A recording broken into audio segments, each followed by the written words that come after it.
Très heureux de vous retrouver dans cette émission Zénith sur Coloma du jeudi. De ce jeudi, je ne maîtrise pas très bien cette date parce que je galère un peu. Je ne suis pas en train de vous commander, mais je ne maîtrise pas la date. Très heureux, merci en tout cas d'être avec nous dans cette émission. Et bonne fête, bien sûr, à nos amis chrétiens. Téli, bonjour et bienvenue dans cette émission. Bonjour Chérif, bonjour aux millions de téléspectateurs de la télévision nationale. Je rappelle que c'est le 15 août et c'est la fête de l'Assomption. Merci je crois beaucoup, bien le 15 août. Avoir bien dit. Et donc je profite de cette occasion pour dire bonne fête ou souhaiter bonne fête à tous les chrétiens de la Guinée et du monde entier d'ailleurs, parce que l'Assomption peut-être on aura dans les prochaines éditions ou dans les prochaines émissions. Je me croyais en train de présenter peut-être le c'est journal. même possible aujourd'hui. Peut-être ici. Parce que l'islam et le christianisme, il n'y a pas assez de différence. Voilà, il y a seulement quelques... un pasteur ou peut-être quand même quelqu'un qui s'y connaît dans le domaine pour nous expliquer, parce qu'il y a des dates, il y a l'Assomption, il y a la fête de Pâques, il y a 24, 31 également, tout ça. Mais pour le moment, on va souhaiter bonne fête à tous les chrétiens de la Guinée et du monde entier. Et une fois encore, bienvenue aujourd'hui dans cette émission Zénith sur Coloma. Aujourd'hui, on a un thème, comme la dernière fois, parce que quand j'ai réfléchi un peu, on dirait que nous sommes toujours dans les épisodes. Oui, pratiquement. Vous savez, l'effet des sociétés, il y a la succession au fait qu'on a parlé de mariage, on a parlé de divorce. Et aujourd'hui, naturellement, on va parler d'héritage. Qui est aussi dans le mariage. Qui est aussi dans le mariage. C'est pourquoi je parle des épisodes, quoi. Oui, évidemment. Donc aujourd'hui aussi, on va parler d'héritage, qui est aussi... le prolongement du mariage, disons comme ça. Et sur ces plateaux, on a des spécialistes parce que nous savons quand on parle d'héritage, surtout chez nous ici en Afrique subsahara, souvent ici le droit traditionnel et le droit moderne se mélangent. Ouais, il y a aussi la religion qui vient. Il y en a même qui aiment dire non, qui aiment la Guinée, ainsi de suite. Voilà, donc il y a tous ces problèmes. C'est pourquoi aujourd'hui, on va voir ici, l'avis des deux spécialistes. Il y a un juriste déjà qui est installé sur le plateau. Il y a aussi un imam, parce que nous savons dans notre société, avant même l'arrivée de la religion ou avant l'arrivée ici de la colonisation, parce que quand on parle des droits modernes, je crois le juriste est sur le plateau, il va mieux nous expliquer, mais à mon humble entendement, c'est dérivé au fait des textes de la colonisation, disons comme ça. C'est avec l'arrivée du colon qu'on parle aujourd'hui des droits modernes dans nos pays en Afrique subsahara ici et même dans d'autres régions du monde qui ont été ici colonisées. Donc il y a aussi la religion qui est venue encore nous trouver déjà qu'on avait notre société, qu'on avait nos coutumes, qu'on avait nos traditions, ainsi de suite. Et donc aujourd'hui, ils vont essayer de nous faire la différence ou qu'est-ce que ces deux tendances disent sur ici, le partage des biens. Est-ce qu'ils sont d'accord, est-ce qu'ils ne sont pas d'accord? Parce qu'il y a toujours un point sur lequel ils ne seront pas forcément d'accord. Ils ne seront pas forcément d'accord. Donc, ils vont nous éclairer bien sûr nos téléspectateurs sur tout ça. Et avant de donner la parole peut-être, ou de te redonner la parole, ou de donner la parole à nos invités, je vais profiter de l'occasion rapidement pour dire que Monsieur Touré dit qu'il galère, mais c'est un formateur certifié en journaliste mobile. Donc aujourd'hui, tu cherches toujours un point pour m'attaquer. Je lui vends en direct, c'est un formateur ici certifié. C'est pas ISO combien maintenant, je ne maîtrise pas les chiffres beaucoup. Mais quand il dit qu'il galère, c'est que quelque part il a besoin de marcher. D'accord, il n'y a pas de souci. C'est pas faux ce que tu dis. Et salut aussi Grand Max qui est en congé. Oui, Grand Max, bonjour et surtout qui m'a laissé dans les mains de Monsieur Touré. Mais il m'a dit tout de suite là qu'il va écourter son congé parce que le plateau lui manque aussi. Oui, les téléspectateurs aussi. Il manque aux téléspectateurs, absolument, je crois, et même les invités, parce que souvent, tu sais, Grand Max, il est spécial. Et surtout la loi de la dernière fois, il y avait une partie dedans où il n'était pas d'accord. Oui, quand on dit que quand tu attaques quelqu'un qui est venu chez toi, derrière ta femme, il a dit problème. Il peut porter plainte contre toi. Il dit non, là, il y a problème. Là, il y a problème. En tout cas, Grand Max, si tu nous suis, très heureux. On serait très content de te retrouver encore parmi nous pour discuter ces différents sujets que nous choisissons souvent. Et là, on reçoit nos deux grands invités, mais nous allons peut-être préférer le nouveau parce que l'autre est déjà connu. Oui, l'autre déjà, il fait partie de cette émission. Absolument. Maintenant, c'est notre spécialiste maison, Elhadj Makanera Kake. Alors, monsieur Makanera, bonjour, parce que je n'aime pas souvent qu'il t'appelle imam. Ici, tu n'es pas imam, tu es professeur, chroniqueur. Il le sait. Ben, Téli, bonjour à tout le monde. Chérif. Comme d'habitude, et puis bonjour à mon frère Max, qui me manque aujourd'hui dans cette émission. Ouais. Et bonjour à l'ensemble des travailleurs de la maison, y compris même la direction générale. Ouais. et à vous personnellement. Bonjour. En tout cas, merci. Ça nous fera toujours plaisir que tu sois parmi nous pour discuter ces différents sujets. Également, monsieur Lamou, c'est ça? Simon Lamou, bonjour et bienvenue dans cette émission. Bonjour. Parfois, on a des soucis de vous appeler. Parfois, on dit maître alors que vous n'êtes pas. Parfois, on dit avocat alors que vous n'êtes pas. Oui. Vous êtes qui, parfois on dit s'il vous plaît? magistrat. Ils sont nombreux parmi nos téléspectateurs qui ne Alors, sont pas situés par rapport à ces différents sujets, avocat, juriste, maître, ainsi de suite. Alors, bonjour Chérif, bonjour à nos millions de téléspectateurs et d'auditeurs. Déjà, je suis Simon-Pierre Lamou, juriste de formation et auditeur en master droit minier. Alors, auditeur, droit minier. Ouais. Attention, c'est l'argent qui est sur le plateau. Ah oui, aujourd'hui, Et c'est puis de moi. toutes les Droit façons, minier, on a un ensuite, scandale géologique là. Moi, je surtout- crois que ça colle avec l'actualité. Je surtout pense ça colle que avec, l'actuel- Le sous-sol guinéen est assez riche et coller le droit minier à une formation de juriste, je pense que c'est un atout pour le pays. Absolument. Et il faut aussi démultiplier, pourquoi pas, dans les universités, des facultés, en termes de formation, pour permettre à nos juristes de mieux s'outiller, surtout en termes de contrats et autres. Tu étais invité à la 3e édition de WADME, Non, Week-end africain de droit minier et de l'énergie. j'avais reçu une invitation. Ok. Malheureusement, je n'ai pas pu effectuer le déplacement, mais il y a pas mal de conférences qu'ils organisent. D'accord.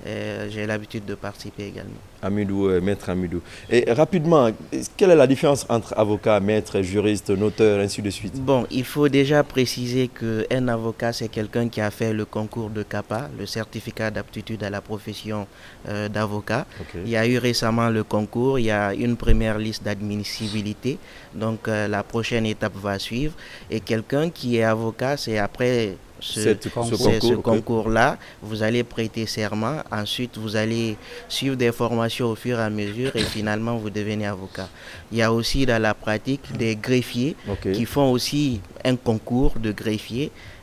À partir de la simple licence, vous pouvez faire ce concours-là, vous devenez greffier et dans la pratique... Greffier, c'est secrétaire? Pas forcément secrétaire, mais c'est lui qui lit le rôle d'audience. Par exemple, dans un tribunal, vous avez le greffier qui est à côté, qui lit le rôle d'audience, qui fait aussi des prises de notes. Il y a aussi la délivrance de certains actes. C'est au niveau du greffe que vous pouvez les obtenir. Comme il écrit là, c'est pourquoi les gens pensent qu'il est secrétaire. Non, pas forcément. C'est la qualification que beaucoup aiment utiliser. Mais vous avez aussi les notaires. C'est-à-dire que toutes ces professions que je suis en train de citer, il y a un concours pour le faire. Donc parfois, il y a des conditions qui sont posées. Il faut avoir le master en droit. D'autres, il faut avoir la simple licence. Et d'autres également, pour être avocat, si vous êtes docteur en droit, il y a parfois le diplôme que vous pouvez présenter. Vous n'avez pas forcément besoin de passer par un concours. Donc vous pouvez devenir avocat. Et huissier? Huissier, là aussi il y a un concours, mais lorsque vous avez une simple licence, la condition posée, vous faites le concours. Si vous êtes admissible ou admis, vous pouvez également prêter serment et exercer. Dans l'exercice, quelle est la différence entre un huissier et un notaire? Alors, le notaire, généralement, on le consulte pour authentifier les actes. Vous avez, par exemple, vous voulez faire une donation, vous voulez, par exemple, faire une vente immobilière, il faut forcément qu'il y ait que cet acte-là soit authentifié. Donc, le notaire intervient beaucoup plus dans ce cadre-là. L'huissier, généralement, c'est pour exécuter les décisions de justice. Lorsque vous avez bénéficié d'une décision de justice, on donne à l'huissier d'aller l'exécuter. Généralement, s'ils interviennent aussi dans ce cadre. Mais je pense qu'on aura l'occasion, effectivement, de revenir sur tout ça. Ça intéresse le peuple. Maître, tu as répété plusieurs fois. Je crois que c'est quand tu finis de participer à ce concours, tu es maintenant avocat, on t'appelle maître. On t'appelle maître. Mais pour le moment, ça serait un abus de dire par exemple à un juriste maître ou de dire par exemple à un auditeur de master maître. Il ne l'est pas encore. Et le juge? Le président? Le juge aussi, c'est un magistrat du siège qui est différent du magistrat du parquet, qui est le procureur. Alors, pour être juge, il y a aussi un concours. On demande actuellement, il faut avoir le master, ou en tout cas, passer à master 2 et avoir un certificat universitaire qui vous autorise justement à dire que vous avez validé toutes les matières. Donc, vous faites le concours. de magistrature. Et si vous obtenez, il y a 2 phases, la phase écrite et la phase orale. Si vous êtes admis, justement, vous allez au centre de formation judiciaire où vous allez faire 1 année de cours théoriques, ensuite 1 année en pratique, on va vous envoyer dans les juridictions du pays. Et après ça, vous venez, il y a un texte de sortie, vous validez ce texte-là. Et puis, en fin de compte, vous prêtez serment, vous devenez magistrat. Donc, ce qui est différent, c'est le même procédé ou la même procédure pour aussi les procureurs. Mais, sauf que le juge, c'est lui qui statue. Voilà. Alors que le magistrat du parquet ou le magistrat debout, lui, il est le représentant de la société. Donc, il poursuit généralement les auteurs d'infractions. C'est lui qu'on appelle procureur. Oui, c'est lui qu'on appelle procureur. Mais est-ce qu'il est obligé de hausser le ton? Donc ça, c'est voilà, libre cours à tous. Vous savez, dans l'art oratoire, chacun... Parce que parfois, les procureurs, ils effraient avec leur voix. Ah oui. Pourquoi tu as fait ça? Pourquoi? Bon, je pense que c'est des détails sur lesquels les gens aiment souvent se focaliser. Mais le plus important, c'est l'exercer, mettre en mouvement l'action publique. Voilà, se conformer au texte. Est-ce que celui qui est en face de vous a commis une infraction? Vous défendez le fait que la société ne doit pas comporter ce type de personnes et que vous devez justement poursuivre pour qu'il y ait moins de délinquants. Moins de délinquants, oui. Parce qu'on n'aime pas trop qu'ils disparaissent, sinon ça ne nous arrange pas dans notre fonction d'avocat. Intéressant. Waiteli, le thème d'aujourd'hui, je crois que ça concerne des deux, parce que Makani a fait aussi le droit islamique. Il ne faut pas ignorer. Oui. C'est pourquoi j'ai parlé au départ ici des droits traditionnels, des droits modernes, des droits islamiques. Il y a, j'appelle plus imam, il y a Elhadji Makanera ici. Donc, le thème d'aujourd'hui, c'est l'impact des croyances et des pratiques culturelles sur le partage de l'héritage. Et quand on parle ici de l'impact des croyances, c'est pourquoi on a fait appeler à l'imam. Pardon. À M. Makanera. M. Makanera, Elhadji Makanera. Il va porter plainte. Et aussi les pratiques culturelles, généralement, parce que nous savons ici, un peu chez nous, comment ça se passe. Parfois ici, les croyances ou les pratiques culturelles dominent ici dans le partage des biens. Tu l'évoquais ici à l'entente. Par exemple, on peut dire que les femmes n'ont pas droit quand leur mari décède ou ici, peut-être puisqu'elle n'a pas eu d'enfant, elle n'a pas de... ainsi de suite. Voilà, donc aujourd'hui, le thème va être... on va aborder dans ce sens ici pour voir réellement qu'est-ce que cela peut avoir comme impact quand on parle de croyances, quand on parle de droits dans le partage de l'héritage chez nous ici. Parce que d'autres aussi confondent, ils pensent que l'islam, ce n'est pas bien statué sur le partage des héritages. Monsieur Makanera. Bonjour. Je dis encore bonjour. Et pour un départ, je vous dis que le thème est très sensible. Laissez-moi vous dire que sur le plan religieux, typiquement l'islam,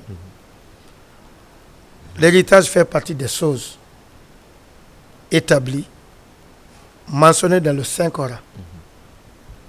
Dieu même n'a pas laissé à 100% le soin au prophète de faire le détail sur cette question. Voilà les 3 choses. Tout de suite, vous allez trouver que les 3 choses touchent le social. C'est une question de société liée aux intérêts. Faute de quoi, ça peut disloquer la société. Créer l'animosité dans les petites familles. Comme c'est qu'on vive souvent.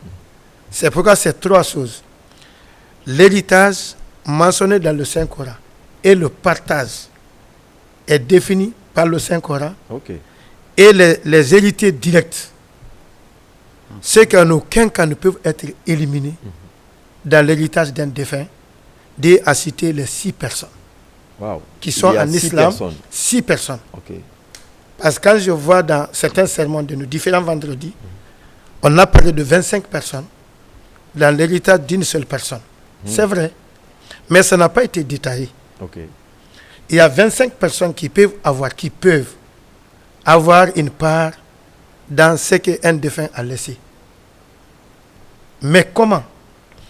Les 6 personnes qui sont les héritiers directs, qu'on appelle en arabe ashab al-furud, ça, l'un ne peut pas éliminer l'autre.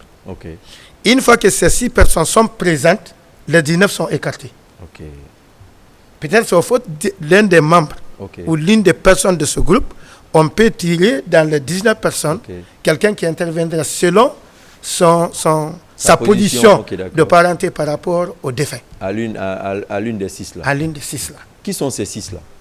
Les 6, les 2 époux. Ok. Femme et mari. Les 2 parents. Maman et papa s'ils sont en vie. Les 2 parents de qui? De défunt.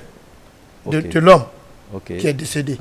Si sa maman et le papa est en vie, voilà les 2 autres personnes. Okay. Et les de 2 sexes différents, fille et garçon. Ça fait 4. Ça fait 6. Vous prenez les 2 enfants, fille et garçon. Ah, ok. Vous avez 2. Les parents, leurs parents, et puis les enfants. Et puis les enfants. Okay. Voilà les 6 personnes qui sont les héritiers directs d'un défunt en islam. Une fois qu'ils sont là au complet, les 19 non. C'est les 6 personnes, personne ne peut éliminer l'autre.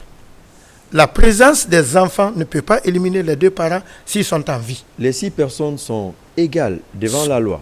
Devant la loi, mais c'est la part seulement qui sont différentes. Ok, ils n'ont pas les mêmes... Ils n'ont pas les mêmes parts en cas de partage. Okay. Mais l'un n'élimine pas l'autre. Okay. La présence des 2 parents n'élimine pas les époux. Si l'homme meurt tout de suite là, sa femme ne peut pas être éliminée parce que les 2 parents sont là. Okay. Et c'est vice-versa. Les enfants n'éliminent pas les parents. Les grands-parents. Les grands-parents, ok. Hein? Et la madame n'élimine pas les enfants, et ni les enfants n'éliminent pas leur maman, les enfants, les 6. Une fois qu'ils sont là, les 19 attendent. Entre parenthèses, est-ce que c'est la même chose qui se passe dans la loi de la République? Parce qu'on va appeler comme ça, la loi de la République. Oui. Alors, il faut aussi dire que, comme M. Makamnera l'a rappelé, en droit et guinéen également, lorsque vous prenez les dispositions du Code civil, il y a une certaine catégorisation qui est effectuée. Okay. Oui. Il y a parfois, vous verrez d'abord en premier lieu, les enfants et les enfants et leurs descendants.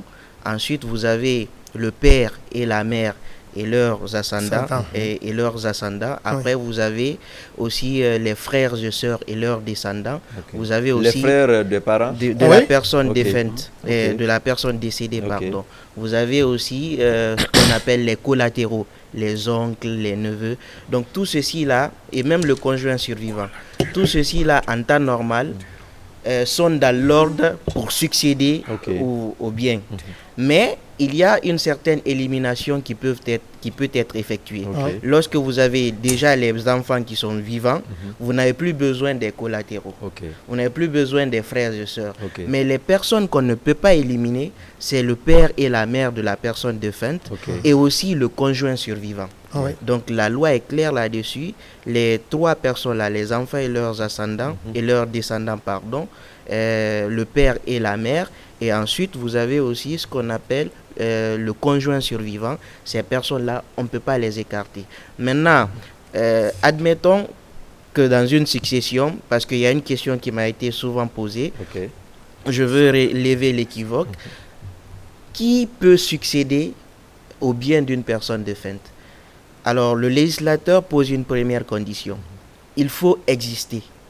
C'est ce qui écarterait quelqu'un, par exemple, si la femme est enceinte ou en état de famille d'un enfant, le fœtus n'a pas droit à l'héritage parce qu'il n'existe pas. Le législateur dit il faut exister et il faut être viable. C'est-à-dire, admettons que cet enfant-là même arrivait à naître, mais que les médecins disent avec les malformations, il ne va pas vivre.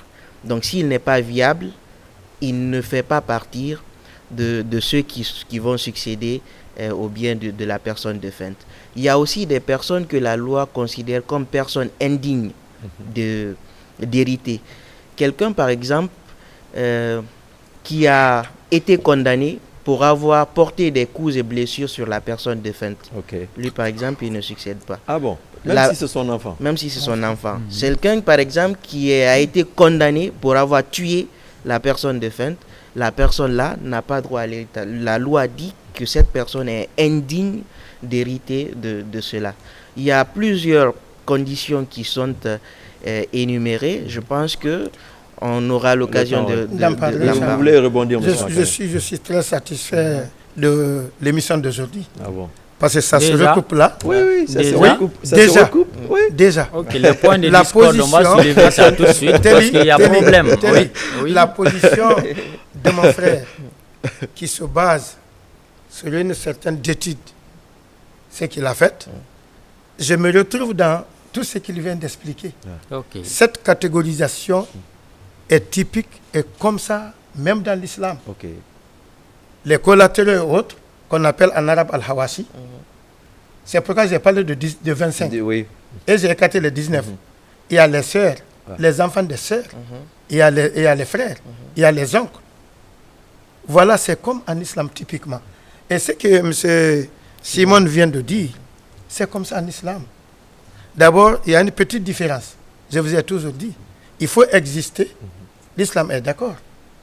La petite différence ici, quand personne décède tout de suite, il laisse dans le groupe une femme en grossesse en islam, on ne partage pas l'héritage sauf après l'accouchement de cette femme pour identifier le sexe.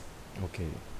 Et comment ça se passe chez vous? Attends, je termine un peu. Juste pour... Quand une fois que l'enfant est né, on sait c'est le sexe masculin ou féminin, on se base sur ça pour avoir sa part le aussi. partage. Okay. Deuxièmement, en islam aussi, si un enfant tue son père ou à quelqu'un il doit l'hériter, il est éliminé dans l'héritage, comme ce qu'il vient d'expliquer.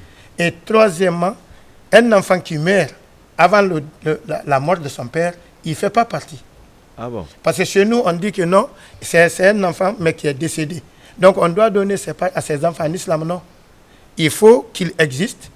Il faut que le père meure avant les héritiers. Ah bon? Un enfant qui est décédé avant le papa, il ne fait pas partie de ceux qui doivent... Il n'y a pas un peu d'injustice dans ça? Il n'y a pas d'injustice. Même si lui aussi, il a fait des enfants. Je vais vous expliquer comment ça va se passer. C'est dans son cas que l'islam a accepté d'abord de faire le testament. Okay. Qui n'est pas une part fixe dans le Saint-Coran. On décide de remettre un peu à ses descendants s'il a laissé des enfants. Le testament commence à arriver là. Okay. Mais dans le principe, il ne fait pas partie quelqu'un qui est décédé avant le père. Son père. Même si lui aussi il a formé une famille. Même s'il a formé une famille. Et lui-même dans l'accident de circulation tout de suite. Moi je vois un peu d'injustice. Oui, on ne souhaite pas. Chérif, je te prodigue souvent de sages conseils. Ouais. Avec Simon, avec mon docteur Simon, de fois dire qu'il y a d'injustice, vous vous levez contre. Mais quand un Makanera parle, qui n'a comme une source d'inspiration que le Coran, et le Coran c'est Dieu qui parle, on se méfie de dire que c'est l'injustice ou bien je suis contre. Vous êtes en face. Il n'y a pas de souci. C'est pas en face d'un Makanera qui est sur le plan. Comme c'est Makanera qui me parle, il il y a eu le réflexe. Quand l'autre dit que, tel dit que l'islam nous a trouvé dans nos coutumes sur cette question d'héritage. Il a parfaitement raison. L'islam a trouvé des coutumes et des traditions qui n'a jamais remis en cause totalement nos traditions ou nos coutumes. Sauf si on a une coutume ou une tradition qui est en porte-à-faux, contrairement au principe de la religion. C'est pourquoi il a décanté, mettre à côté certaines coutumes qui ne sont pas bonnes, et même pour la société, parce que c'est Dieu qui nous connaît plus que nous-mêmes. Absolument. Oui. Vous êtes d'accord avec moi? Absolument. Donc le prophète dit, il est venu pour décanter, arranger et donner l'enseignement dans ce qu'il a trouvé comme pratique sociale chez nous. Il n'a pas remis en cause totalement ce que nous faisons avant l'islam. Par rapport à la loi de la République. Alors, laisse d'abord M. Simon. Alors, je comptais rebondir sur certains éléments. Déjà, pour ouvrir la succession, il faut... après que la personne ait rendu l'âme, il faut qu'il y ait le conseil de famille qui se retrouve pour quantifier ses biens et puis recenser les personnes qui doivent succéder. Après, il y a un procès verbal qui est dressé. Ce procès verbal-là doit être homologué par une décision de justice du tribunal du dernier domicile de la personne défunte. Donc, c'est ce jugement d'hérédité qui dit en principe lui il doit hériter, lui il ne doit pas hériter. Voici en principe comment ça se passe. Mais tout à l'heure, je reviens sur un autre angle, c'est celui de dire, par exemple, on a parlé des personnes qui sont indignes de succéder au bien de la personne décédée. Il y a aussi les cas d'inceste. Vous savez, par exemple, dans une même famille et qu'il y ait des membres d'une même famille qui donneraient naissance à un enfant, cet enfant-là, la loi dit que cet enfant est indigne comment je vais dire ça, de succéder au bien. Mais il a quand même le droit à l'alimentation. Donc, il faut quand même... C'est aussi le côté humain de la chose. Maintenant, et les enfants adultes. Non, voilà. Avant ça d'abord. Attends, il en vient, oui, vas-y. Par rapport aux enfants, parce que tout à l'heure, on a dit que les enfants pouvaient succéder, mais on n'a pas dit est-ce qu'il s'agit des femmes, est-ce qu'il s'agit des hommes, est-ce qu'il s'agit de l'enfant légitime, est-ce qu'il s'agit de l'enfant naturel. Voilà. En réalité, le législateur n'a pas fait de distinction. Okay. Et nous, en droit, on aime souvent dire que là où la loi n'a pas distingué, il ne revient pas à vous autres de distinguer. Okay. Donc, ce qui voudrait dire que les enfants, que ce soit femmes, que ce soit hommes, ont tous le droit... Que ce soit né dans le mariage. Dans le mariage ou hors mariage, cet enfant-là a bien sûr une part dans la succession. Voilà. Par rapport à ce point où on dit s'il meurt avant le décès de son père, il ne fait pas partie de l'héritage. Alors justement, parce qu'on a dit tout à l'heure que dans les personnes qui succèdent au bien, vous avez les enfants de la personne défunte et les petits-enfants de la personne défunte. Donc en droit, si la personne n'est pas, ses enfants ont droit à la part. Parce qu'on dit d'abord les enfants ou leurs descendants. Okay. Ensuite, vous avez les autres qu'on pourrait écarter, sauf le père, la mère et le conjoint survivant de la personne qui est décédée. Okay. Donc, ça n'écarte pas cette possibilité. La loi de la République du Rapidement. Télé, 3 minutes. La loi de la République. Ok, allez-y. Télé et moi, on cherchait un point de discorde. Donc, voilà, moi, j'ai trouvé d'abord on a trouvé un d'abord. Oui, allez-y. Donne-moi quelques minutes là. Je rejoins tous mon frère qui est en harmonie presque avec moi. Ok, presque. Dans tout ce qu'il dit. Et quand on dit de faire l'inventaire, après le décès automatiquement, l'islam se base sur ça. Voilà ce qui se passe. On m'a posé la question dans une rencontre qu'il y a une femme, après le décès directement de son mari, avant que les gens viennent, il a fermé les armoires, ainsi de suite et tout. On traite cette personne, c'est comme elle a dur de cœur parce qu'elle n'a même pas pitié. Lui, elle, c'est un problème ce jour-là, c'est le matériel. On me demande, j'ai dit, c'est vrai. Dans une société où on peut faire du tort aux défunts, après lui, à ses enfants, aux veuves, si elle pense qu'elle connaît la famille, là où elle est, si elle pense qu'une fois que les gens se regroupent là, c'est pour s'accaparer de tout ce que son mari a laissé. Dans ce cas, elle a pleine liberté de fermer tout et casser même la clé. Parce que ce qui est demandé, je vais dire à mon frère, la petite différence, le prophète avec son équipe, c'est un pouvoir exécutif. Le législateur, c'est Dieu. C'est pourquoi j'ai dit à Téli de se méfier. J'avais dit à Chérif de se méfier. Téli aussi. Maintenant, voilà ce qui se passe. Ce que mon frère vient de dire, on doit commencer par ça, même le jour de décès. Après l'enterrement, avant que les gens ne quittent, on fait l'inventaire, on connaît ce qui est là et ce qui n'est pas là. On confie les clés et tout. On doit même connaître le compte bancaire, ça contient de quoi. Attendez, parfois, avant ça, le partage là, c'est deuxième étape. On attend trop. Après la période de veuvage, on fait dans certaines familles plus de 2 ans.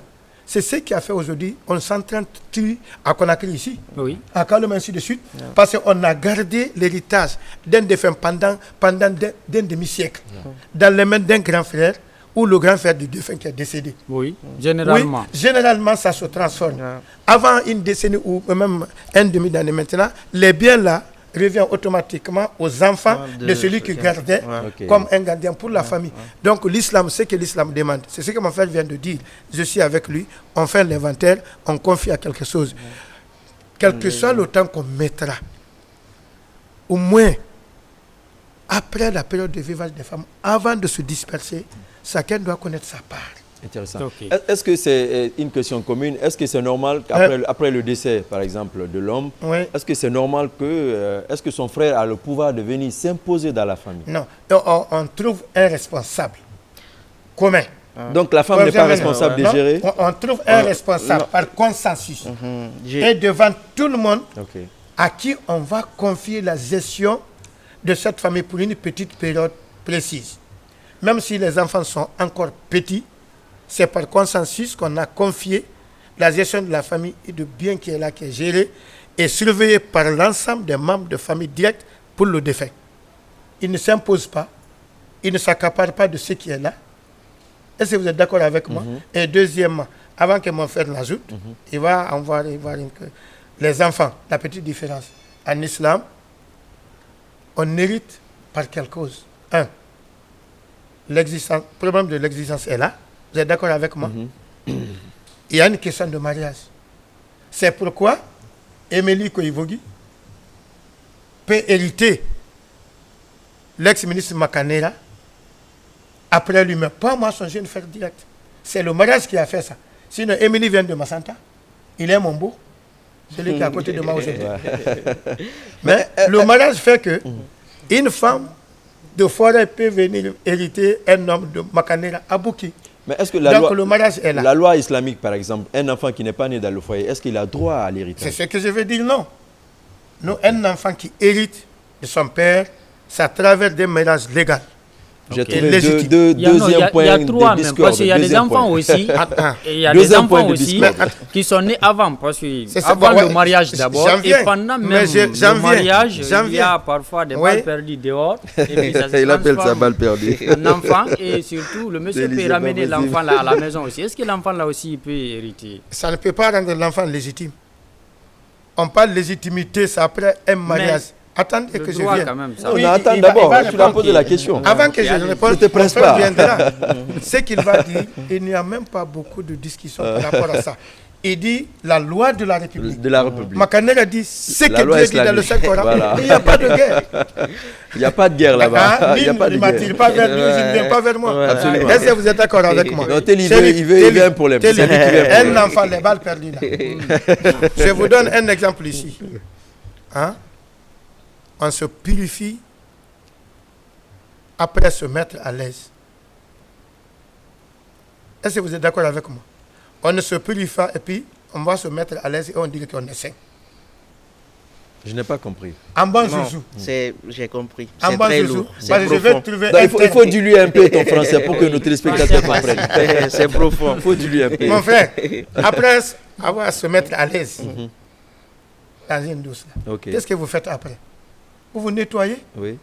C'est le mot nettoyer que je voulais mettre à côté. D'accord. Vous vous nettoyez complètement pour se rendre vraiment pire le corps. Oui. C'est après.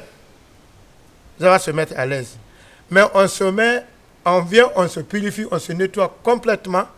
Et puis on va faire le caca et on revient, on porte les tenues, on dit on est saint. Non. Mon frère, ça travers des mariages légaux, l'enfant devient légitime. D'accord. Sur la législation islamique et religieuse. Vous êtes d'accord avec moi? Oui, oui. L'enfant que vous allez ramener avec la même femme, attendez, vous avez fait cet enfant avant le avec mariage. cette femme dans votre relation personnelle, sans demander sa main. On n'a pas célébré le mariage ni à la commune, ni devant les juridictions islamiques à la mosquée. Rien. Vous vous rendez compte? Les juristes cherchent à trouver un nom qu'on a embelli. Ou les avocats pour cet enfant, on dit naturel. Par rapport à quoi? Laissez-moi aller. Un dit l'autre légitime. Si les noms sont différents, donc il ne peut pas avoir les mêmes situations. Naturel et légitime. Parce qu'on a donné les deux noms. Qualificatifs. Un enfant naturel et un enfant naturel et légitime. Naturel par rapport à quoi? Si les deux noms sont différents, on ne peut pas traiter les deux personnes de la même manière. Les situations sont différentes. Voilà un enfant qui doit hériter de son père parce qu'il est né dans un mariage légal. Ça, c'est dit dans le Saint-Coran et le prophète a appliqué ainsi. D'accord. Vous êtes d'accord avec moi? Oui, je suis d'accord. Donc, le fait que vous avez fait un enfant avec une femme, à deux dans votre relation, balle perdue, comme vous le dites, c'est après ça, attendez, pour que vous vous retrouviez dans une situation de légitimité avec la même personne, c'est ce qui vous a poussé à aller demander ça même maintenant. C'est ce qui est légal. Après célébration de ce mariage, les enfants qui viendront, voilà, les enfants légaux en islam. Voilà, Chérif. Vous ne pouvez jamais rendre les premiers les enfants légitimes. C'est déjà parti. C'est déjà parti. La balle est perdue. Salam alaikum. J'ai besoin de grand max. Il n'a même plus de questions. J'ai besoin de grand max ici n'est pas là. J'ai besoin de grand max. Parce que le 6 la balle intéresse beaucoup. Je vais dire rapidement, vous avez parlé des bénéficiaires. Si je comprends bien, il y a des personnes proches d'abord, Ouais. mais il y a parfois dans des sociétés où parfois on lègue ici l'héritage à des associations caritatives, je crois, c'est comme ça. Est-ce que quand on parle de la succession dans la famille, et là je parlais tout de suite des 6 personnes, et puis le juriste aussi a enchaîné, confirmé, oui. je vais savoir la Avec les succession. collatéraux et autres. Oui, ça commence par qui réellement? Parce que souvent on a ces problèmes ici qu'on rencontre souvent dans la société. Dès que le défunt est parti, parfois on commence à mélanger les pinceaux. Est-ce que c'est l'enfant? Est-ce que c'est la femme? Est-ce que c'est les oncles? Est-ce que vous avez expliqué pas mal ici ça commence par qui réellement? Alors, le législateur en droit guinéen est très clair. On Merci. commence par les enfants et leurs descendants. Ensuite, vous avez les frères et sœurs. Mais à partir du moment où une catégorie est déjà présente, on élimine Elle toutes les élimine autres ce que catégories. nous avons dit Les ensemble. personnes qu'on ne peut pas éliminer, c'est le père et la mère de la personne défunte Oui, et d'accord. le conjoint survivant. C'est comme ça. Donc La femme, les quoi. enfants, femme. la femme, et bon, ça peut être l'homme aussi, hein. Ouais, la femme. la femme, Ok. l'homme, et puis Bon, le comme c'est père, l'homme qui part souvent. ouais, Souvent, le père et la Avec mère. les Ça difficultés. mérite Donc une voici, étude, hein. voici en clair comment ça Donc y on est. commence par Ok. les enfants, Voilà. après la femme, La après femme. maintenant les parents ascendants. Voilà. Avant que le docteur ne justement. continue, c'est la même chose. Il y a une partie aussi Ouais, très ouais. importante Ouais. par rapport au testament. Oui, mais on Justement, revient au j'allais testament. en Mais venir. minute, ce que le docteur vient de dire, moi je l'ai dit docteur automatiquement. Et- Ouais, il faut dire. Alors on applaudit pour ça. Non, La bouche là un peu. Mais les juristes se méfient Amen, des mots. amen, hein. Amen, mon Amen. frère, je vous souhaite ça. Magane, Amen, les docteur. Amen. juristes se méfient des mots. hein. Ouais, Non, non, non, Ah, c'est un souhait. C'est moi qui l'ai J'avais subi, dit, c'est un souhait. D'accord. Il dit Amen. Amen. Ok, il n'y a pas d'usurpation d'identité. Non, non, ça n'a rien à voir. C'est un Quand je souhait. dis- Ok. C'est quand pas je une dis, affirmation. Oui, Ok. quand je dis je me réjouis aujourd'hui de cette rencontre, nous sommes dans la même logique. D'accord. Les 6 personnes, comme ce qu'il vient de dire, c'est le Coran commence par les enfants. C'est comme ce qu'il vient de dire. Ouais. Et aussi, comme l'a fait Aouladi, les Zakari, Miss le Hazil Onsaïm, Dieu a parlé dans un premier les enfants, les époux et les deux parents. Les deux parents du défunt. C'est comme ça, c'est la même chose, même avec l'islam. C'est pourquoi D'accord. c'est intéressant d'informer les gens pour qu'ils comprennent. Il n'y a pas assez de Non, ne différence. fais pas la guerre. Justement, Non, justement. non. Sauf les Maintenant, parties où on merci. parle de légitime et naturel. Voilà. Ah, ça c'est autre chose. Alors, je voulais rebondir sur la question de Téli. de Telly. Tout à l'heure, il a parlé du testament. Vous savez, en parlant d'héritage, il y a la succession, il y a aussi les libéralités.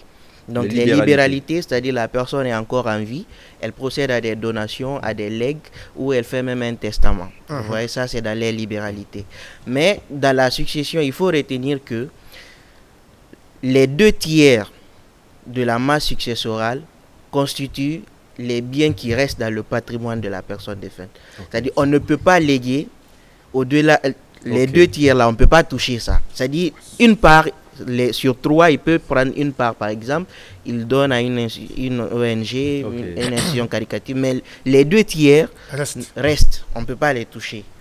Donc Pourquoi ce qui voudrait dire que même si on le faisait, les enfants pourraient justement demander à faire annuler Ok. ce acte-là. D'accord. Donc les 2/3 ne sont Oh, pas... Il y a aussi Chérif, une partie. C'est vraiment, Chérif, attends. Aujourd'hui, je dis, c'est une très bonne émission. C'est la même chose qui se passe chez nous là-bas. Et puis, ce qu'il vient de dire. Vous avez l'autre jour, quand j'ai parlé avec Docteur Kourma, je lui ai dit, Kourma, docteur, hein, ils vont s'arrêter là-bas avec la RSI. C'est Magdalena qui dit ça. Est-ce que vous êtes d'accord avec moi? Et j'ai dit, les lois de la République, en Afrique généralement, les colonies françaises que nous sommes, il dit qu'il s'est inspiré. Mais aujourd'hui, c'est comme mon frère Pierre Ils vient prennent de directement dans Saint-Coran. la loi Non, islamique. de Saint-Coran. Ouais. Le fait que les 2/3 doivent rester Ouais. dans la famille, c'est le Coran qui le dit.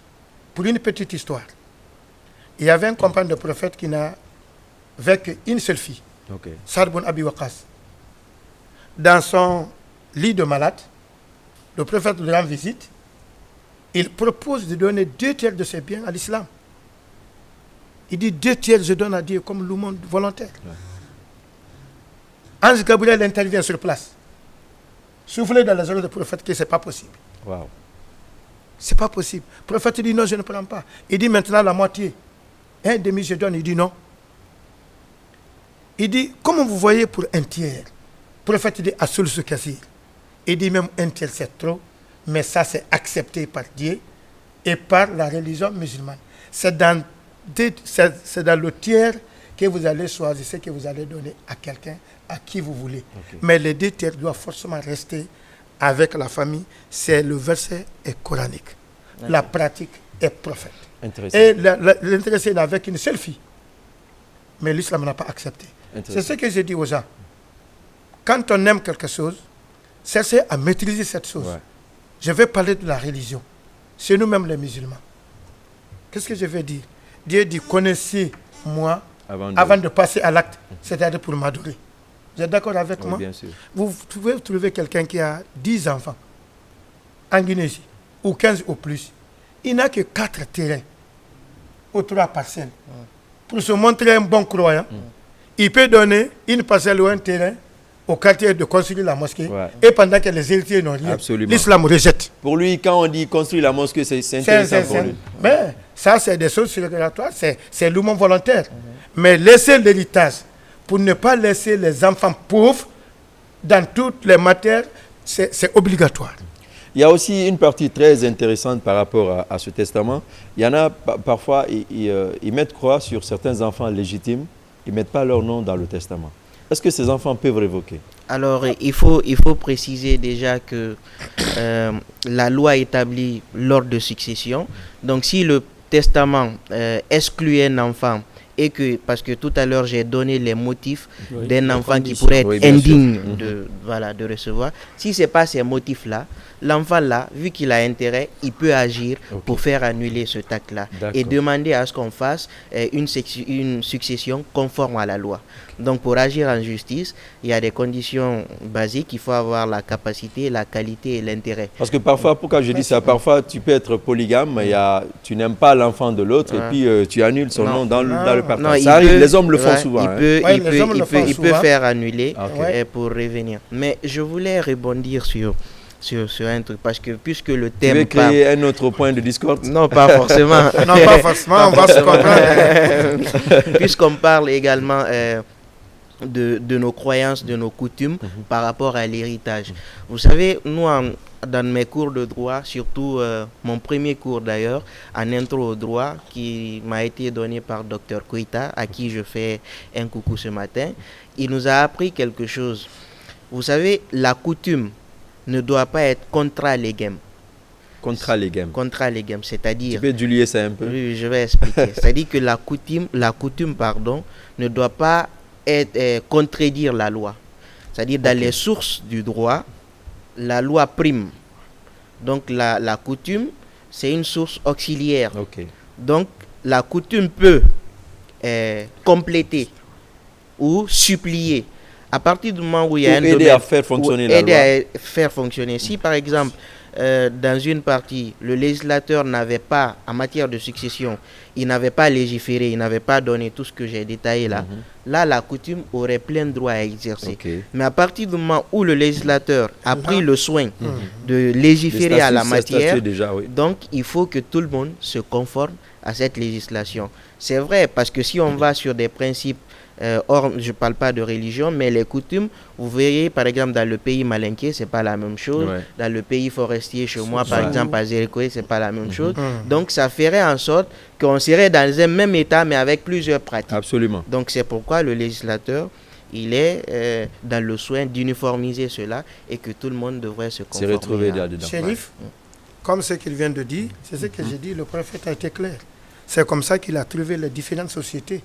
Chaque société a une façon de vivre. Par rapport de vivre. Les pratiques sont différentes. C'est pas il dit, pour ça la législation est là, comme ce qu'il vient de dire, pour légiférer une loi par rapport à ce que les hommes sont en train de faire dans les différentes sociétés. Tout testament en islam qu'on trouve contraire à ce qui est mentionné, établi par le législateur qui est Dieu, on remet en cause. Automatiquement.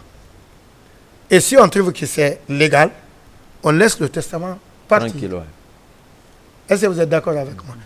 Et tout testament qui est contraire à ça, on le met à côté.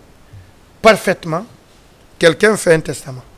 J'ai dit une mosquée je me réserve de dire le nom de quartier, parce que je pense que c'est là-bas que je viens maintenant. Là.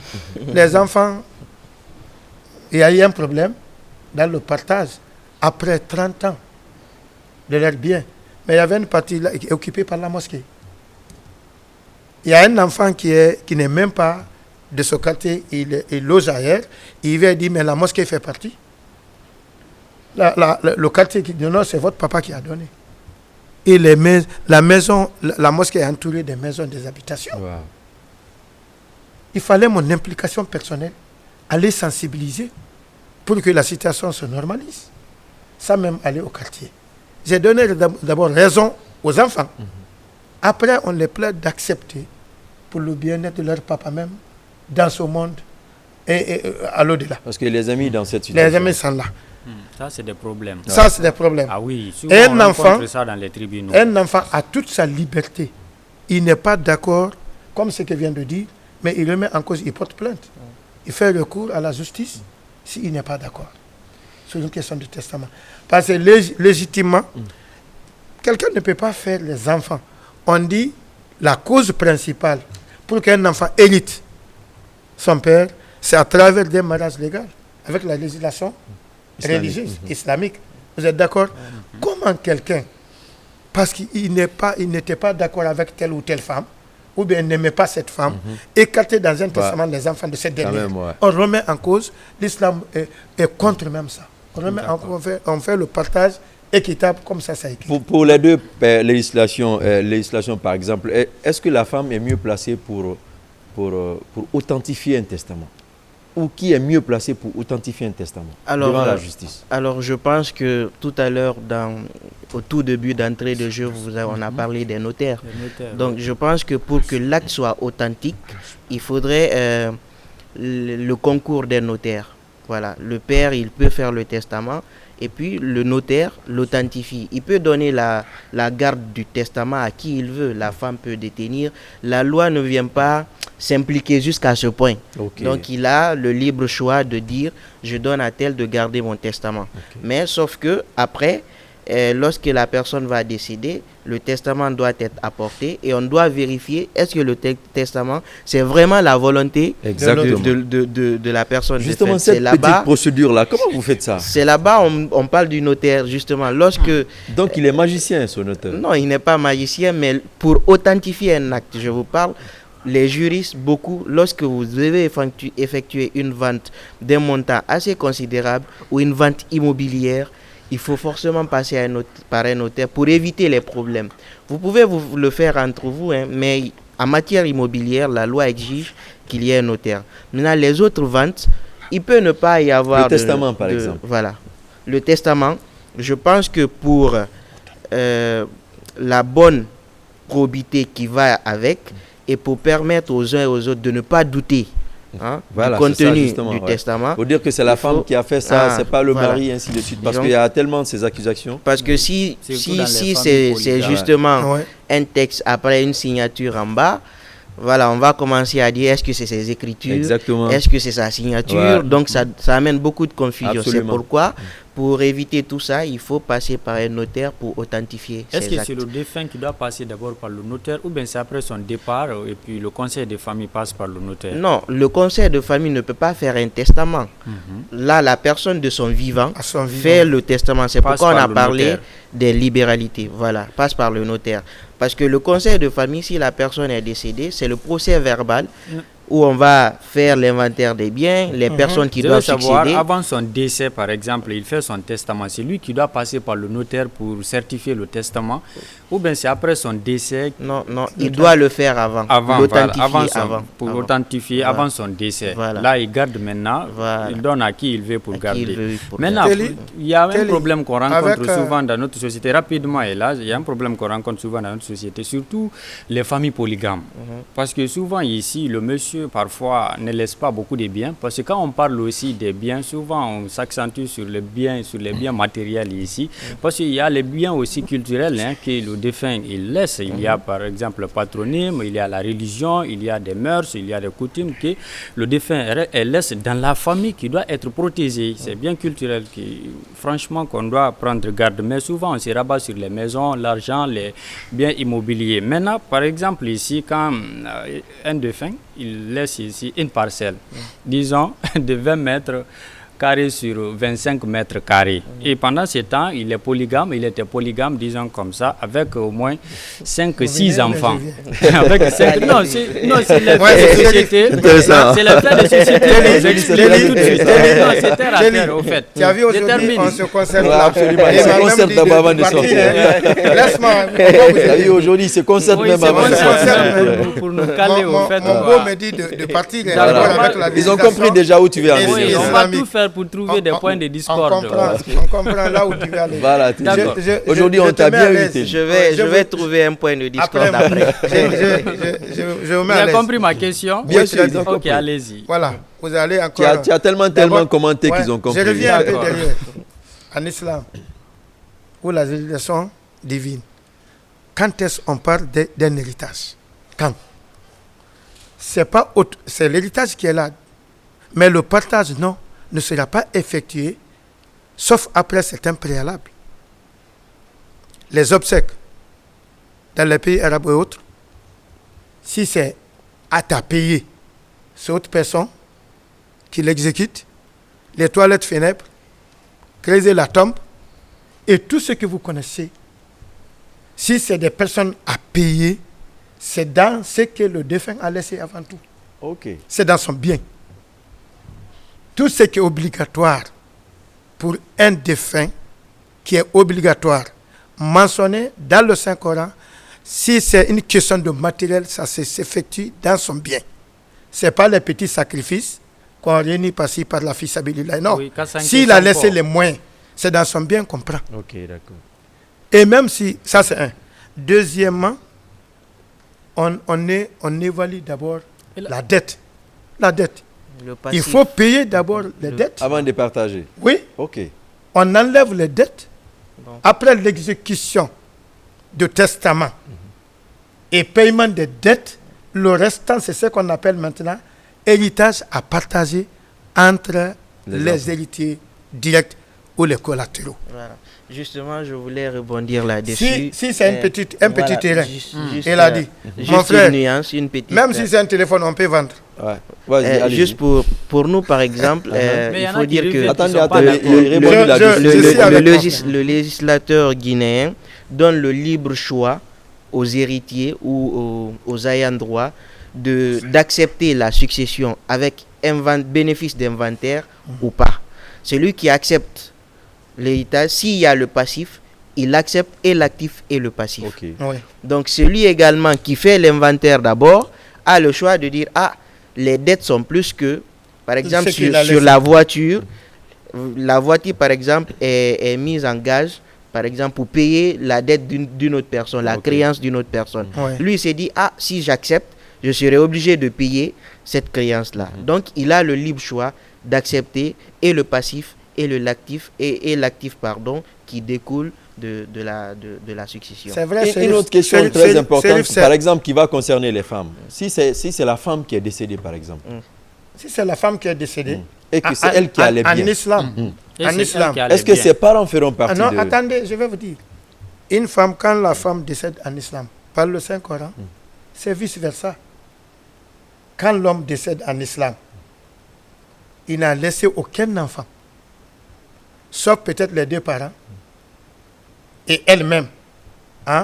L'homme laisse, elle a laissé seulement que la femme et les deux parents.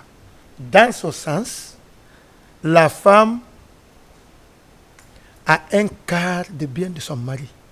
Non, je dis par exemple. Attendez, je viens. Non, je dis, non, ça c'est. Souvent ça arrive. Je viens. La question n'est pas ça, parce que le téléspectateur est en train de nous regarder. Il doit être satisfait. Ouais. Sa question, elle est riche. Ouais. Parce que tout de suite, on parlait de l'homme. Quand l'homme décède, ses deux parents font partie. On n'a pas parlé des deux parents de la femme. On a parlé de 2 parents de l'homme qui est décédé. Maintenant, si c'est la femme qui est décédée, est-ce que ces 2 parents aussi vont bénéficier? Alors, tout à l'heure, moi, dans ma communication, du début jusqu'à la fin, je n'ai pas parlé d'hommes ou de femmes. J'ai toujours dit le conjoint survivant. Oui. Donc, chez nous, bon, pour le législateur guinéen, il ne fait pas cette distinction de dire homme, il dit femme. La même succession, ce qu'on a démontré là, est valable pour l'homme et est valable pour la femme. Oui. Moi, c'est ce que j'ai compris. C'est ça même en islam. C'est la tradition. Même il y en a qui pensent que les deux parents feront partie, non. Tu vois un peu les parents de la femme, les parents de l'homme. Si par exemple c'est la femme qui est décédée, son père et sa mère font partie. Si c'est l'homme également qui est décédé, son père et sa mère ça, même pas de discours. Parce qu'il faut éclaircir, il y a des conditions. C'est seulement il y a un problème. Moi je demande à mon frère. Le problème c'est où rapidement, et là si vous permettez. Ça veut dire quoi? Si la femme décède avant le mari, ce qui veut dire qu'elle ne fait pas partie. Non, quand je dis les conjoints survivants. Le conjoint survivant, si par exemple la femme décède, son mari qui est vivant là, c'est lui le conjoint survivant. Si par exemple le mari décède, la femme qui reste là, sa femme là, c'est elle la conjointe survivante. Ma question, il est polygame. L'une des femmes décède avant lui. Quand le mari la décède, après celle qui est décédée, elle fait partie de l'héritage? Non, elle est décédée. Il y en a qui disent...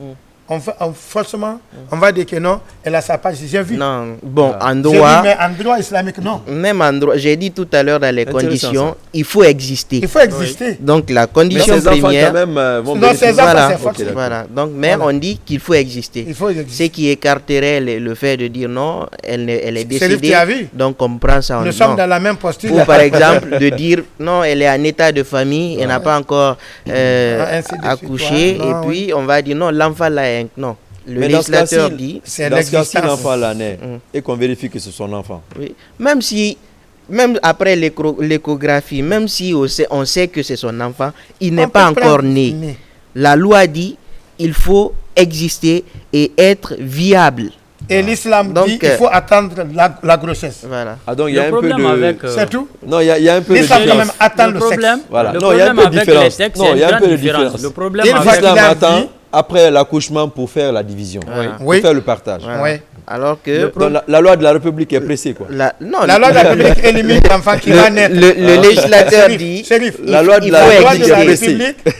la République dévance les choses et l'enfant va naître en bonne condition et grandir dans une famille là où il n'a pas d'héritage. Non, il est possible que le conseil de famille décide de dire, parce que pour ouvrir la succession, il faut le procès verbal du conseil de famille qui sera homologué par la décision du tribunal. Donc pour ouvrir, pour faire un jugement d'hérédité, pour savoir qui va hériter et qui ne va pas le faire. Donc le conseil de famille peut décider de dire, ah, peut-être elle est à 8 mois, elle est à 7 mois, on va attendre. Donc voici comment ça se passe. Donc, mais la condition, il faut exister. Maintenant, si le conseil de famille dit non, bon, on est pressé, on va à la va-vite. Non, là, le législateur n'oblige pas. Mais donc, le bon sens, occasion quand même. Il y a une occasion, il y a une brèche qui est ouverte. Parce que même ce conseil de famille qui se tient, il faut la présence du chef de quartier ou du chef de secteur ou en tout cas un représentant de l'administration. Donc ça, c'est une condition à peine de nullité. Donc si un responsable n'est pas là-bas, le procès verbal là est nul. Est-ce que l'avocat de cette femme, par exemple, peut demander à ce qu'on attende après l'accouchement? Oui, elle peut demander justement, parce que le but de la loi, c'est pas de nous déshumaniser. Voilà, peut-être que le législateur a dit qu'il faut exister, mais s'il s'avère, par exemple, qu'on sait que cet enfant-là va naître, pourquoi on ne va pas le permettre de bénéficier de la succession? À partir du moment où c'est son enfant, le conseil de famille peut décider de reporter, de se retrouver et de rédiger le procès verbal, attendre la naissance de l'enfant, ensuite faire le procès verbal, l'homologuer, le jugement d'hérédité, et puis tout le monde a... Il n'y a pas de discorde. Le problème, c'est quoi ici? Souvent, ce qu'on remarque, c'est vraiment intéressant. Les textes sont là, les textes sont beaux, les textes sont là pour résoudre pas mal de problèmes, notamment sur le cas de l'héritage, que ce soit dans le code civil guinéen, que ce soit avec les religieux, mais c'est dans la pratique au fait. Souvent ici, ce qu'on observe dès qu'il y a décès dans la famille, c'est les oncles paternels, les oncles maternels, et puis les collatéraux, là, comme vous avez qualifié tout de suite, les collatéraux, là, qui viennent s'accaparer des biens, c'est pour mon frère, c'est pour mon oncle, c'est pour mon grand frère. Quelles peuvent être les conséquences juridico-islamiques de cette accaparation? Non, la question est très bien posée. J'aborde le volet juridique et puis juridico-islamique. Alors, précision, il faut déjà dire que la loi a établi l'ordre, comme je l'ai rappelé. Si ce n'est pas respecté, les enfants qui ont intérêt, qui veulent que la loi soit respectée, peuvent agir. Vous voyez, peuvent agir, rester en justice pour qu'on fasse la succession conformément à la loi. Parce que ce jugement d'hérédité-là, aucun oncle ne viendra exécuter autre chose que le jugement d'hérédité. Si il va à l'encontre de ce que même le juge a dit, là, il s'expose à des sanctions. Mais vous savez, on aime généralement dire qu'on est dans un pays où il y a une tradition, il y a une coutume, il y a aussi la loi. Donc ça fait que parfois, la coutume est de telle sorte qu'avec une telle allure qu'on ne respecte pas la loi. Qu'est-ce qui fait cela? Pour beaucoup de juristes, le débat a été posé plusieurs fois. On a dit c'est parce qu'on a fait du mimétisme. On a pris le droit français, on l'a intégré en droit guinéen. On l'a pris les dispositions. On n'a pas forcément tenu compte de nos cultures, de nos valeurs pour l'intégrer. Mais il y a quand même des possibilités. Il est toujours possible que dans le prochain code civil qu'on aura, qu'on puisse dire par exemple qu'on se conforme, qu'on prenne ces pratiques coutumières-là et qu'on les légifère. Là, au lieu de dire maintenant on est dans l'illégalité, on sera dans la légalité. Mais le hic, parce qu'il faut aussi dire qu'on est dans un monde où tout évolue, notamment les droits de la femme, les droits des enfants. Donc, on ne peut pas continuer à dire non, on va écarter les femmes, alors qu'on se bat également pour les droits humains. Donc, les droits de l'homme, les droits humains sont pour tous. Et il faudrait qu'on tienne compte des droits des uns et des autres. Maintenant, pour répondre, pour raccourcir, je veux dire que les oncles, lorsqu'ils viennent faire autre chose que ce que la loi a prévu, les personnes qui sont directement concernées peuvent engager et rester en justice contre ce partage illégal-là. Islamico-religieux. Je vous remercie. Juridico-religieux. La question est pertinente. Mais vous voyez, il vient de dire on ne peut pas écarter les femmes. Je vous dis la circonstance et les codes de révélation de ces versets. C'est-à-dire de versets d'héritage, c'était pour défendre uniquement la cause des filles qui n'héritaient pas avant l'islam. Qui étaient très très marginalisées. Marginalisées. Parce qu'avant l'islam, le prophète a trouvé, même à la Mecque, il y a deux groupes qui n'héritaient pas leurs parents. Même un garçon, s'il est encore petit, il n'est pas majeur, il ne peut pas défendre la cause familiale, il est écarté. Oui. Les filles non plus. C'est pourquoi le premier verset, on a commencé par les enfants. Les Zakarimis, il a Azil Onsaïn. Il a parlé dans le premier verset de deux sexes, filles comme garçons. Et de fait qu'aujourd'hui que ce n'est pas appliqué, ce n'est pas pratiqué, la question de Téli, mon frère vient de dire, l'enfant l'a fait porter plainte, il peut aller devant une juridiction, mais ce qui est cassé. Peut-être mon frère, vous n'êtes pas sans savoir, chez nous, nous avons notre réalité. Dans les émissions passées, il a relaté quelque chose que j'avais dit. J'ai dit, si nos lois sont inspirées de l'extérieur, copie conforme, sans tenir compte au moins réalité et les bonnes pratiques de nos ancêtres. J'ai dit, ou bien tout ce que les parents ont fait, c'est mauvais. Quand même. C'est ce qui nous met dans un problème. On veut se coller à quelque chose qui ne répond pas vraiment à nos réalités et à nos valeurs. Attendez, ce que je vais vous dire, qui a posé une question. Ce qu'il a dit sur la loi, ça répond. Ce qu'il a dit sur la loi, ça répond. Le droit de succession. Aujourd'hui, tu ne peux pas quand même ici laisser des biens pour tes enfants et puis c'est d'autres personnes, la grande famille là, qui viennent s'accaparer de tout ça et laisser tes enfants dans le malheur, disons comme ça. Parce que souvent on rencontre des familles à Conakry ici qui peuvent te dire parfois, moi mon papa il était ça et là il avait des domaines par-ci, par-là, mais aujourd'hui on se retrouve avec rien, on est en location. Pendant ce temps, ce sont mes oncles qui se sont accaparés de ces biens. Je crois qu'aujourd'hui ça colle avec notre réalité. Mais c'est ça colle, est-ce que vous avez compris ce que je disais? je l'accompagne. Et je viens sur ta question maintenant. J'ai dit des choses qui sont cachées. Peut-être on ne peut pas tomber d'accord. Dans les grandes familles, aujourd'hui, à 80%, vous ne retrouvez que les enfants détruits. Qui sont devenus fous. Il y a quand même par les mauvais sorts, réalités, ainsi de suite. ouais. Ce n'est lié qu'à ce problème d'héritage. Oui. Parce que les oncles, les tantes, n'importe quelle personne que je ne vais même pas les citer ici, parce qu'ils sont en guerre avec Dieu, qui viennent s'accaparer des biens des enfants. Aujourd'hui, on peut trouver quelqu'un en prison. Son souci, jusqu'à ce qu'il a détourné, même le denier public, c'était de mettre les enfants dans les meilleures conditions après lui. Oui. Avec tout ça, l'intéressé décède avec cette condition. Il n'est pas avec la République, il n'est pas avec la religion, il a problème avec Dieu là-bas, et on chasse ses enfants encore. Il a problème avec tout le monde. Je vais vous dire quelque chose. Nous blaguons. Chéri, on blague des choses. Nous sommes sur un plateau. Je vous dis, en tant que religieux ici, au nom de Dieu, si on ne cesse pas à faire du tort aux enfants dans leur héritage, on ne va pas s'en sortir de tout ce que nous rêvons. On va faire des rêves ici jusqu'à mourir. Il y a des versets de menaces dans le Saint-Coran. Et ceux qui font cette pratique, ils sont menacés par Dieu. Et le châtiment de Dieu est toujours commencé dans ce monde ci-bas avant l'au-delà. Il faut que les Guinéens se méfient à faire du tort aux enfants détruits après le décès de leurs parents. C'est très grave pour une nation. Oui, ça j'ai aimé le passage. Parce que moi j'ai pas mal de témoignages. Ça c'est aussi causé dans la polygamie, je crois. Oui, des jeunes qui... souvent. Causé dans la Quand la polygamie. mère décède par exemple, elle laisse les enfants avec l'autre coépouse.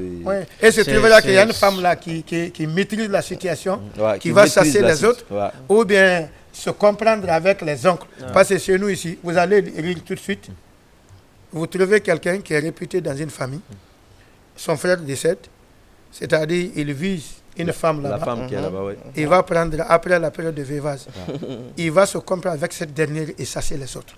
Oui. Aujourd'hui, je reçois pas mal de questions Souvent, par rapport à cette réalité. Et là, notre génération, on a pas mal de jeunes aujourd'hui qui se lancent dans l'immigration, qui ont des problèmes Des choses comme ça. Moi, j'ai des témoignages comme ça. Quand ils les demandent pourquoi vous avez quitté, il y a ça et là, et à l'époque, le papa allait. Ils disent non, ils ont revendu après le décès du vieux Téli, ils ont revendu les biens du papa. Donc, je ne pouvais pas rester d'abord pour ma propre sécurité. Donc, j'étais obligé de me lancer à l'aventure. Donc, c'est malheureux aujourd'hui d'observer quand même ce type de phénomène dans notre société. C'est pourquoi je disais tout de suite, moi, je suis religieux. Je me lève complètement de la politique. Je suis citoyen libre. Je vote à qui je veux, c'est vrai. Mais il y a des sujets, non. Même dans ma radio, pourquoi? Mais laissez-moi vous dire, les tribunaux. Quand je vois une femme veuve avec ses enfants petits devant une juridiction du pays, devant les tribunaux, avec les parents de son mari. Pourquoi vous acceptez même les deux entités? Intéressant. Les ayants droit sont connus. Bon, nous avons le 6. Je pense que je vais répondre. Non, pourquoi vous prenez tout ce en droit, il faut toujours écouter les différentes parties. Et il ne revient pas à chacun de se faire justice. C'est pourquoi il y a les tribunaux. Donc là-bas, on va décider de faire la succession conformément à la loi. Mais ne prenez pas assez de temps. Non, c'est pas moi qui juge. Certainement, ça fera l'objet d'une autre émission. On va vous inviter pour pouvoir parler de ces différents sujets. En tout cas, ça nous a fait un grand plaisir de t'avoir aujourd'hui pour nous éclaircir d'abord sur ces différents termes, avocats, ainsi de suite. Il va nous trouver un thème qui va permettre aux invités, aux téléspectateurs de mieux comprendre ces différents détails. En tout cas, merci beaucoup, M. Simon. Je suis très honoré de répondre à votre invitation. Et merci également à tous vos téléspectateurs. Bon, je dirais nos téléspectateurs. En tout cas, c'est un réel plaisir pour moi de venir, de me retrouver sur ce plateau et de partager également tout ce qu'on apprend avec les autres, les uns et les autres. Et aussi, je suis très honoré d'être à côté de M. Makanera Mombo. Voilà, j'ai beaucoup appris. J'ai beaucoup appris aussi sur le droit islamique qui, en grande partie, se recoupe avec le droit commun. Et là, Merci beaucoup d'être repassé encore pour la énième fois. Je continue à vous remercier, même seul avec ma femme à la maison, Absolument. de m'avoir choisi parmi tant d'autres. Et je vous remercie très sincèrement. Et je remercie mon frère, je suis très heureux d'être avec vous. Et salam alaikum. En tout cas, grand merci à Grand Max. Je remercie Télien. Grand Max qui nous suit et qui a écourté son congé et sera là la semaine prochaine pour continuer cette démarche. Merci beaucoup Téli, qui n'avait pas assez de choses à dire aujourd'hui. Non, j'avais beaucoup de choses à dire, mais ils ont répondu à travers... Avant de poser les questions. Voilà, avant de poser des questions, je suis satisfait sincèrement. Et surtout, le dernier message de Ella, ça m'a réconforté. En tout cas, merci à vous tous d'être si nombreux pour suivre cette émission. On se retrouve la semaine prochaine, mais demain, vous aurez cas des cas pour un autre thème. Et à très bientôt.